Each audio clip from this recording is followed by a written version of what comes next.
আমার মেঘালয় ভ্রমণ শেষের দিকে। রাত্রে শিলংয়ে ছিলাম। আজ বেরোলাম কয়েকটি সুন্দর জায়গার উদ্দেশ্যে। প্রথমে এলাম 12 কিলোমিটার দূরে এলিফ্যান্ট ফলসে।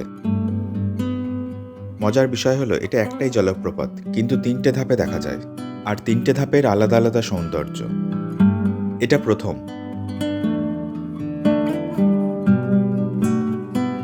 নিচে নেমে দ্বিতীয় ধাপে এলাম।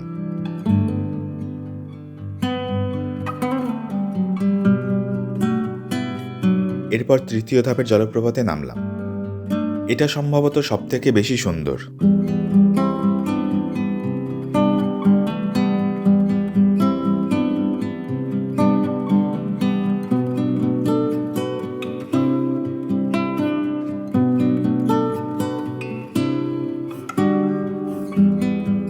মেঘালয়ের সর্বত্র ফল বিক্রি হয়।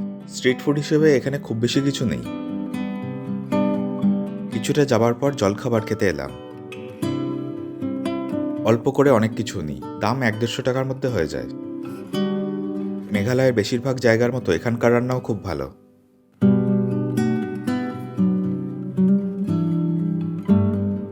বিভিন্ন গ্রাম, নদী, খাল, ক্ষেত, কাশবন পেরিয়ে এগিয়ে যাচ্ছিলাম।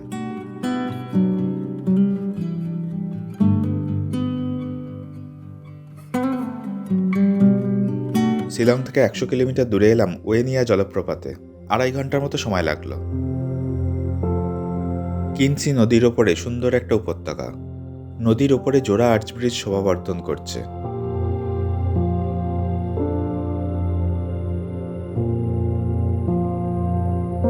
সিঁড়ি দিয়ে কিছুটা নেমে এই জায়গায় এলাম।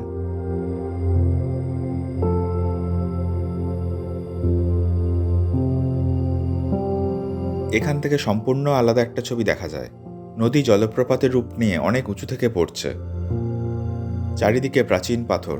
পাথরে ধাক্কা খেয়ে নদীর জলকণা চারিদিকে ছড়িয়ে পড়ছে।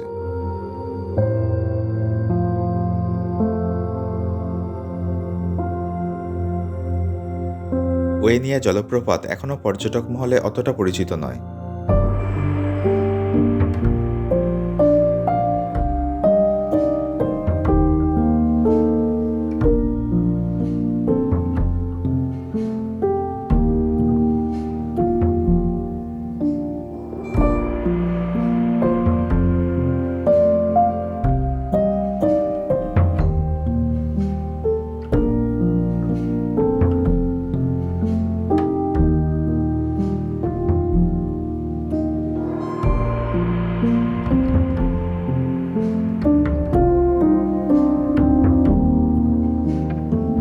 এবার ব্রিজের ওপরে এলাম।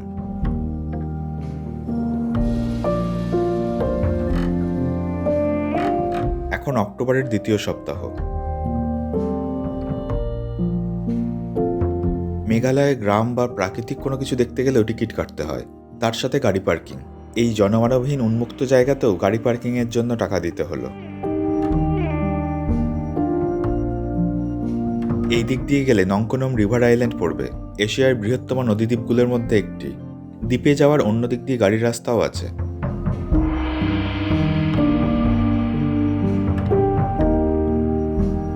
আমরা অনেকক্ষণ ঘুরে বেড়ালাম।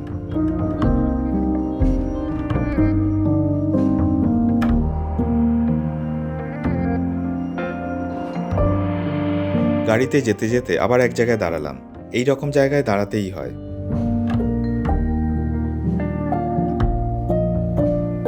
একজন পশুপালক উঁচুতে বসে নজর রাখছেন।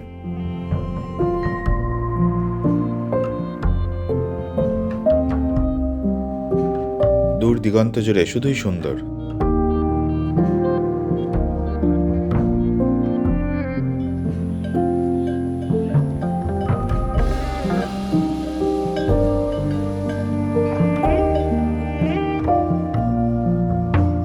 ইনি মনোজ দা, আসামের মানুষ। আমার মেঘালয় ভ্রমণের সমস্ত ব্যবস্থা উনিই করেছেন। ওনার ট্রাভেল এজেন্সি মূলত উত্তর পূর্ব ভারতে ভ্রমণ করায়। এর আগে অরুণাচল প্রদেশ আমি ওনার মাধ্যমেই ঘুরেছিলাম।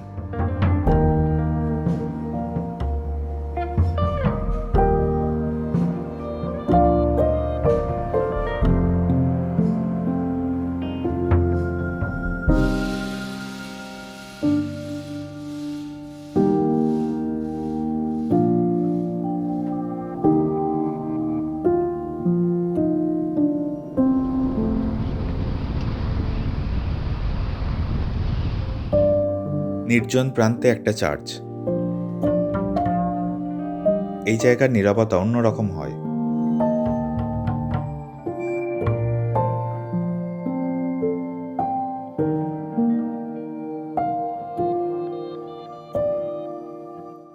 মেঘালয়ে ইংরেজিতে লেখা এসব বোর্ডগুলো পড়ছিলাম, কিন্তু কোনো মানে বুঝতে পারছিলাম না।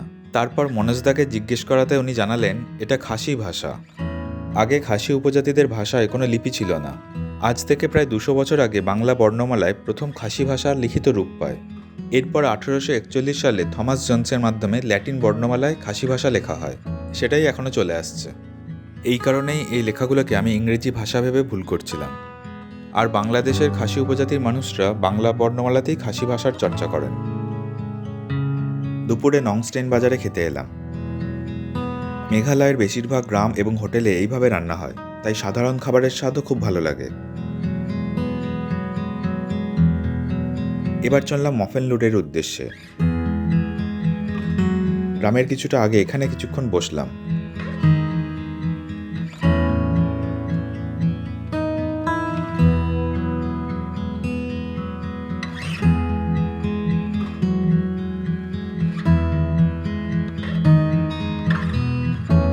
টিকিট কেটে ভিতরে ঢুকলাম।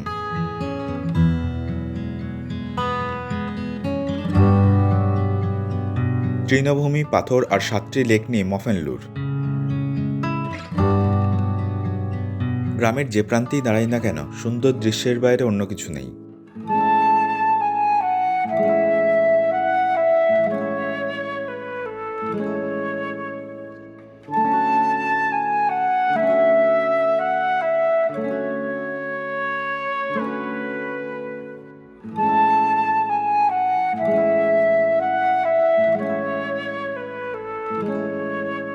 গ্রামে মাত্র 40 জন মানুষ বসবাস করেন।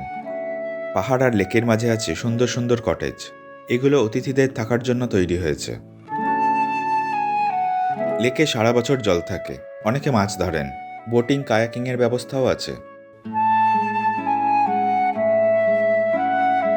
সূর্যাস্তের সময় পাহাড়ের ওপরে গেলাম।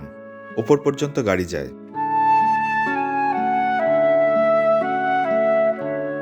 সুন্দর একটা জায়গায় সুন্দর সময়েই আসতে পেরেছি।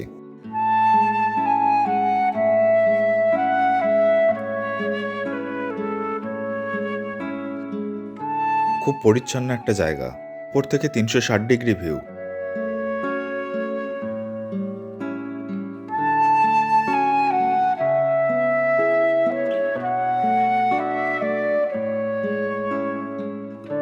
এরপর একটা পছন্দ মতো পাথর বেছে বসে পড়লাম।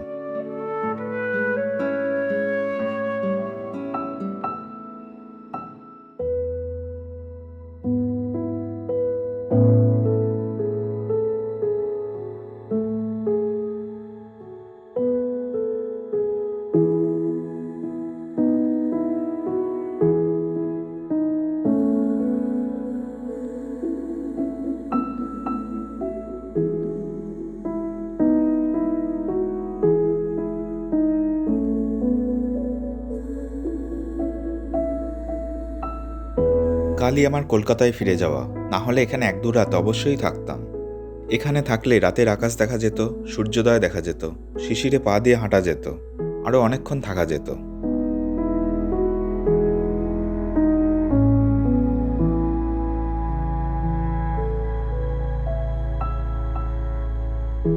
মফেনলুরের নিচে একটা গ্রামে এলাম।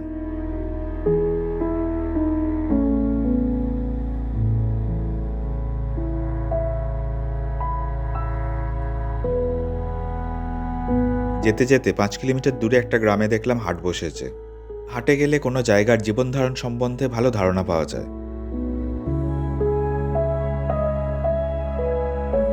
রেশম কিট খাওয়ার জন্য বিক্রি হচ্ছে। মোবাইল ফোন থেকে মাছ, মাংস সবই এখানে পাওয়া যায়। তুমি এটা গুঁড়ো করে নিতে পারবে? হ্যাঁ। আমি কিছু স্থানীয় মশলা কিনলাম। মনোজদা খাসি ভাষা জানায় খুব সুবিধা হচ্ছিল। মেঘালয়ের গ্রামের মানুষরা খাসি ছাড়া আর অন্য কোনো ভাষা জানেন না। ইংরেজি কেউ কেউ বলতে পারেন। গাইড নেওয়া যায়। গাইডের খরচ 1,500 থেকে 3,500 টাকা পর্যন্ত হয়, যেটা আমার মতে খুবই বেশি। তবে গাইড থাকলে সেখানকার সভ্যতা সংস্কৃতি সম্বন্ধে ভালো করে জানা যায়, আর তাতে সেই জায়গার সৌন্দর্যও বেশি উপভোগ্য হয়।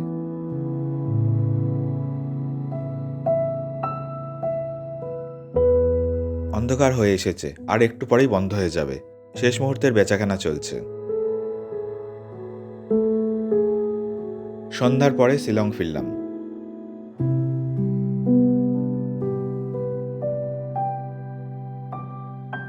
প্রথমে এলাম পুলিশ বাজারে। রাস্তার উপরে মেঘালয় গ্রাসরুট মিউজিক প্রোগ্রাম শুরু হয়েছে। উদ্বোধনে মেঘালয়ের মুখ্যমন্ত্রী এসেছেন। উনি নিজেও একজন গিটারিস্ট। মূলত তাঁরই উদ্যোগে প্রতিভা প্রকাশের জন্য এই উৎসব। এটা দ্বিতীয় বছর। Launch of the MGMP Season 2.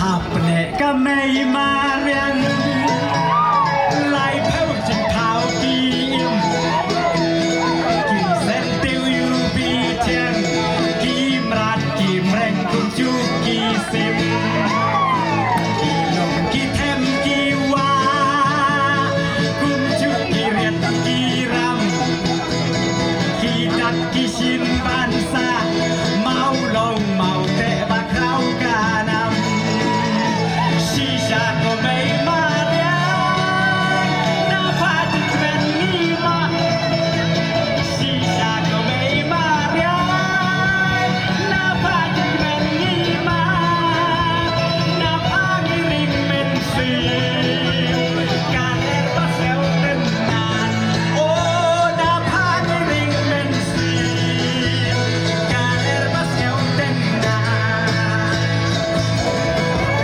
বৃষ্টির মধ্যেই সবাই গান উপভোগ করছেন।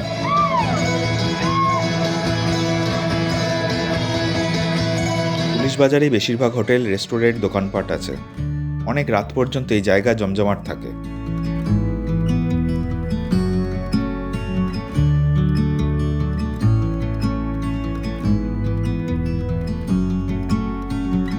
আজ যেহেতু শেষ দিন, তাই মনোজদার পরিবার আর আমাদের গাড়ির চালককে নিয়ে আমি এলাম কিমপাও রেস্টুরেন্টে। Chinese restaurant. খাবারের স্বাদ খুব ভালো, আর দাম তো খুবই কম। গতকাল রাত্রে মনোজদার শিলংয়ের বাড়িতে আমার নেমন্তন্ন ছিল। সেখানে দারুণ সব খাসি খাবার খেয়েছিলাম। Jellang है jellang. জাল্লাং। You eat as a salad. স্বাদের কথা আর বলছি না। ইয়ে বলা फिर ये है tumtap dry fish chutney और ये pork with sesame seed. क्या है ये? Black sesame. अच्छा Pork अच्छा। with कालो black तिल। sesame seed. और ये है क्या बोलते हैं उसको? कोचू with dry fish. fish. वाह। और ये नॉर्मल वेजिटेबल।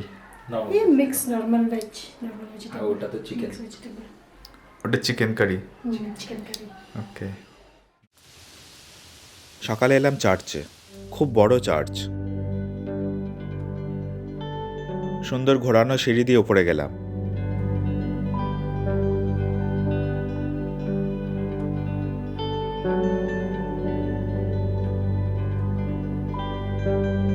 উপর থেকে দেখতে ভালোই লাগছিল।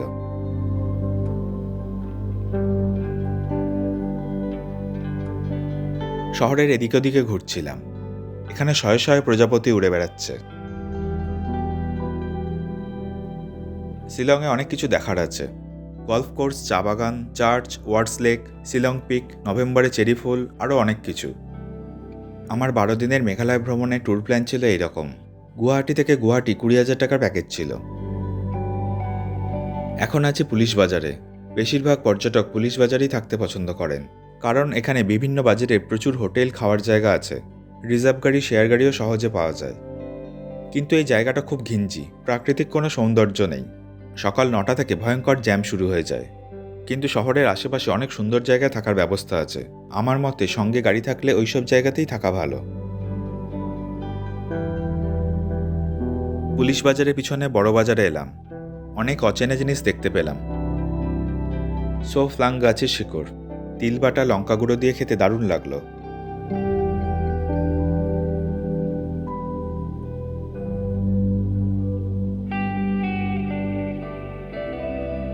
সময় থাকলে মনোজদা এখান থেকেই বাজার করেন।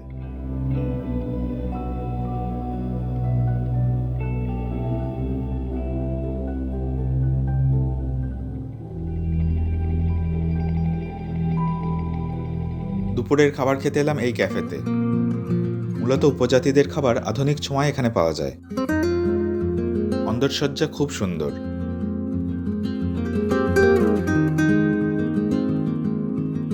প্রথমে ওয়েলকাম ড্রিঙ্ক দিলেন, তার একটু পরে সুন্দরভাবে খাবার পরিবেশন করলেন।